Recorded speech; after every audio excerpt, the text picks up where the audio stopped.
Alors dans cette vidéo, on va voir comment faire un thermomètre, un exemple de thermomètre justement.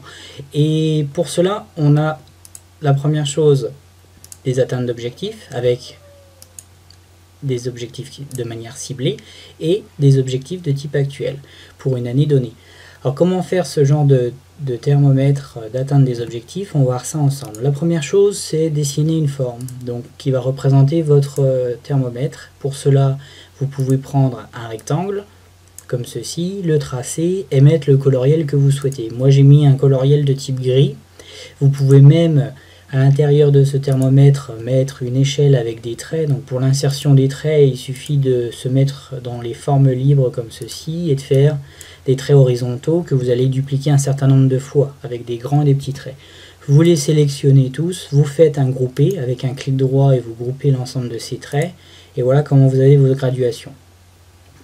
Ensuite, une fois que vous avez fait ça, vous allez faire d'autres rectangles. Un rectangle bleu qui va démarrer du bas de la sphère ici pour aller jusqu'à la valeur donnée et un rouge.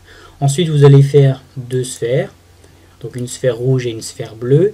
Et pour le contour du thermomètre, vous pouvez faire également une sphère. L'important, en fait, c'est le positionnement de ces sphères par rapport au thermomètre de fond pour que lorsque vous allez faire les animations, celles-ci ne soient pas en conflit.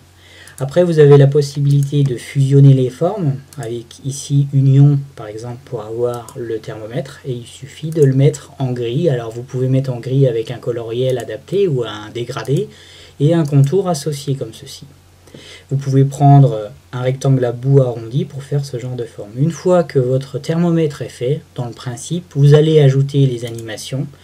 Et donc pour les animations, on a dit qu'on partait d'un rectangle rouge et d'un rectangle bleu. Vous le faites en ajout de type balayé, comme ceci. Et après vous faites la même chose, ajouter une animation de type balayé. Alors soit vous faites une animation de type au clic, ou soit vous faites une animation après la précédente.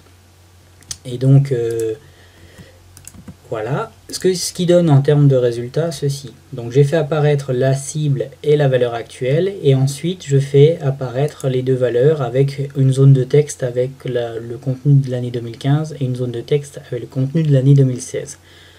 Donc en termes d'effets, j'ai que des effets, là j'ai des effets fondus, j'ai un effet apparaître pour la sphère, j'ai un effet apparaître pour la textbox ici de l'année. J'ai un effet balayé pour le rectangle rouge. J'ai la sphère rouge qui apparaît en effet fondu. J'ai la légende, donc la valeur actuelle, elle apparaît en effet fondu. J'ai la boule qui apparaît en effet d'ouverture type apparaître. L'année 2016 apparaître. Et le rectangle de balayage, lui, c'est un balayage à partir du bas vers le haut. Et enfin, l'année 2015 apparaître. Voilà comment on peut faire rapidement un effet thermomètre. L'important, c'est surtout la structure de forme, puis après vous faites une animation de type balayé sur les différents rectangles et faire apparaître les cibles et la valeur actuelle. Voilà comment faire. En termes de résultats sur le diaporama, voilà ce que ça donne. Vous avez votre thermomètre, vous faites apparaître la valeur cible au clic. Ensuite, vous avez le premier balayage, la deuxième au clic et le deuxième balayage avec la valeur actuelle. Voilà pour cette petite vidéo concernant un thermomètre d'atteinte des objectifs. Je vous remercie pour votre attention et je vous dis à très bientôt.